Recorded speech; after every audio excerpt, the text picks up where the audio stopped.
وبركاته نحمده ونصلي على رسوله الكريم أما بعد أعوذ بالله من الشيطان الرجيم بسم الله الرحمن الرحيم وكيف تكفرون وأنتم تتلى عليكم آيات الله وفيكم رسوله ومن يعتصم بالله فقد هدي إلى صراط مستقيم.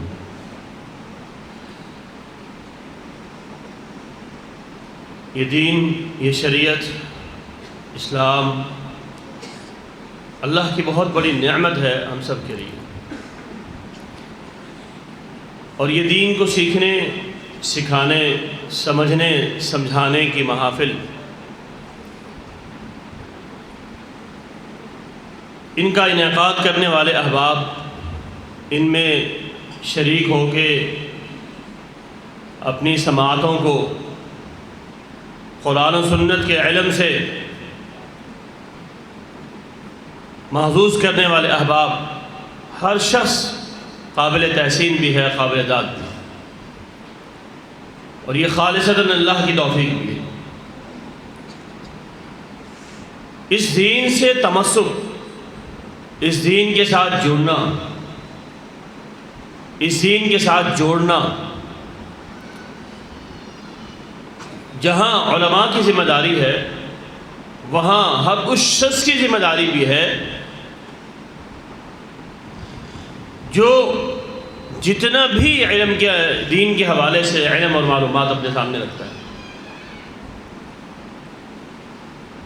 ہر شخص جہاں وہ اپنے آپ کا مکلف ہے کہ میں دین پہ عمل کر کے اللہ کے حاضر خرو ہو جاؤں، وہاں وہ اپنے ماتحت احباب، ماتحت لوگوں کا بھی مکلف ہے کہ وہ ان کے دین کی فکر کرے، ان کے دین کو محفوظ کرنے کی سعی کرے، کوشش میں لگا، اور اس کا بہترین ذریعہ کیا ہے؟ کتاب و سنت کے ساتھ تمسک، کتاب و سنت کے ساتھ اپنے آپ کو وابستہ کرنا، اپنی فکر کو، اپنی سوچ کو، اپنے فہم کو بالائے طاق رکھ کر قرآن کے ساتھ، اللہ کے نبی صلی اللہ علیہ وسلم کے فرامین کے ساتھ وابستگی ظاہر کرنا، یہ ہے اصل میں اپنے دین کے تحفظ کا بہترین ذریعہ، بہترین ذریعہ۔ اس کو چھوڑ کے ایک شخص یہ سمجھے کہ میں اسلام کے دائرے میں رہ سکتا ہوں، یہ ممکن نہیں۔ اگر ان دونوں چیزوں کو چھوڑا، ان دونوں چیزوں سے کنارہ کشی کسی بھی انداز میں اختیار کی، وہ جزون ہو یا مکمل ہو، وہ شخص دائرہ اسلام میں رہنے کے قابل نہیں رہ سکتا۔ اسی لیے تو قانون اللہ نے بیان فرمایا نا، یا ایھا الذین آمنوا ادخلوا فی السلم کافہ، آدھا تیتر آدھا بٹیر اللہ کو نہیں چاہیے، مکمل اسلام میں چاہیے، مکمل اسلام۔ ایک قانون اللہ نے ایک اور بیان فرمایا، اندازہ لگا لیجیے اس سے، کہ اگر ایک شخص چاہتا ہے نا کہ یار وہ شیطان بھی راضی رہے اور رحمان بھی راضی رہے، کچھ شیطان کی مانوں کچھ رحمان کی مانوں، کچھ نظام کہیں سے لے لوں کچھ نظام کہیں سے لے لوں، نظام چل جائے گا، ایسا نہیں۔ اللہ فرماتا ہے لن ترضى عنك اليهود ولا النصارى حتى تتبع ملتهم۔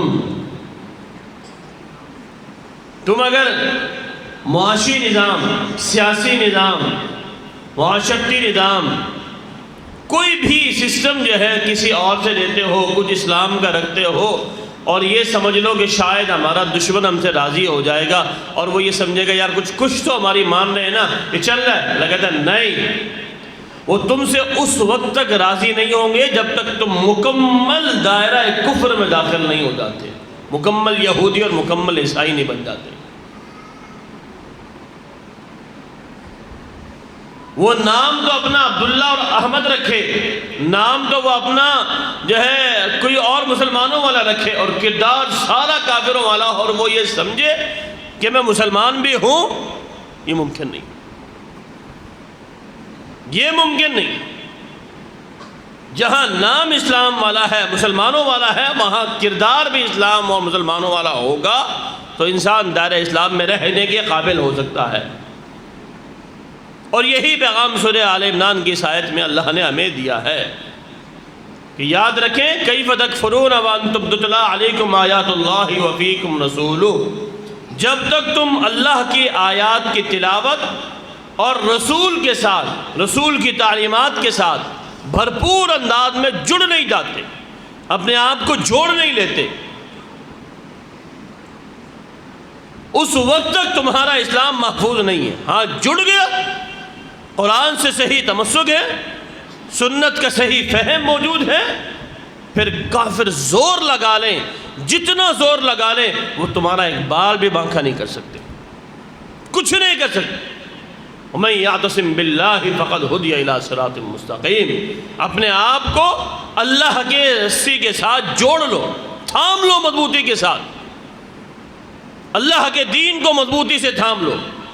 پھر یاد رکھیں یہ سرٹیفکیٹ پھر میرے لیے بھی ہے، آپ کے لیے بھی ہے، فقط ہدی الی صراط مستقیم، کہ ہم صراط مستقیم پہ آ چکے ہوں گے.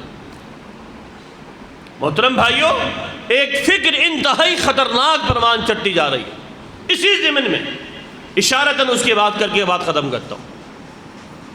فہم قرآن اور فہم حدیث کے مقابلے میں اپنی عقل کو سامنے رکھنا.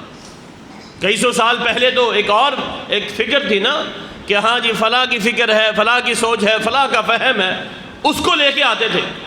آج ایک اور سوچ پروان چڑھ رہی ہے. قرآن ایک الگ حقیقت ہے، سنت بالکل حقیقت ہے، وہی ہے، دونوں وہی ہے. ان کے مقابلے میں، تقابل میں کوئی بھی چیز لے کر آئیں گے اس کی کوئی حیثیت نہیں ہے، کسی بھی انداز کی حیثیت نہیں.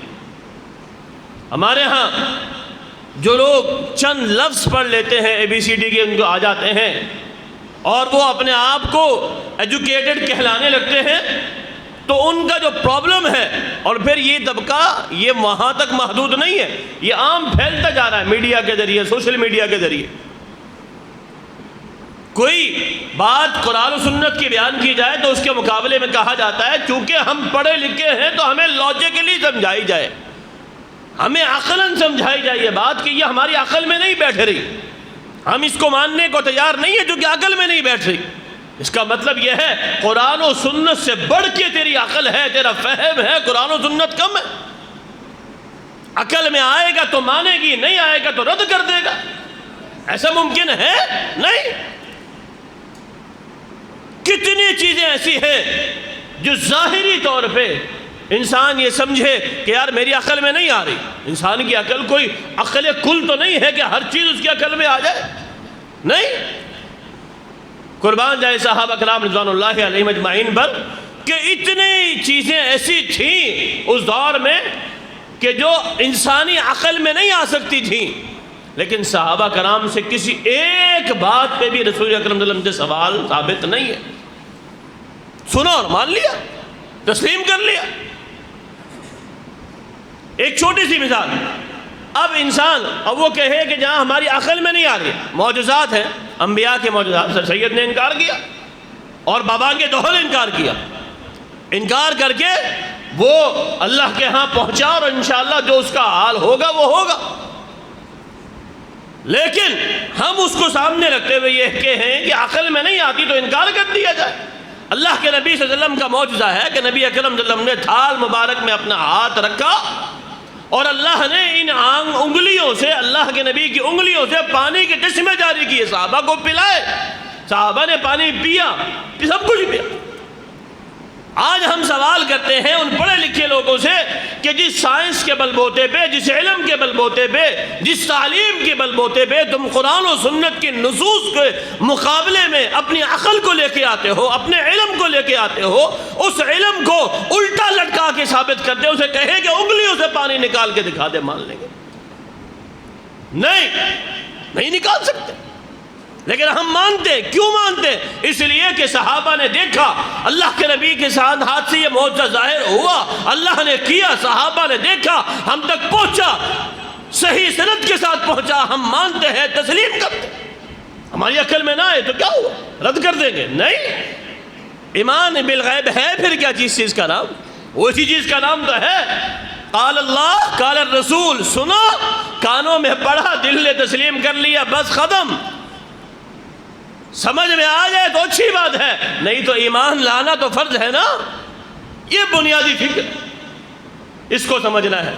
علماء آپ کے سامنے موجود ہیں، انشاءاللہ آپ دین کے فکر و فہم کو آپ ان سے سمجھیں گے، سیکھیں گے۔ اللہ سے دعا ہے کہ مجھے بھی اور آپ کو بھی، ہم سب کو اپنے اور اپنے ماتحت افراد کے ایمان کی حفاظت کرنے کی توفیق عطا فرمائے۔ اقول قولی ھذا وآخر دعوانا الحمدللہ رب العالمین۔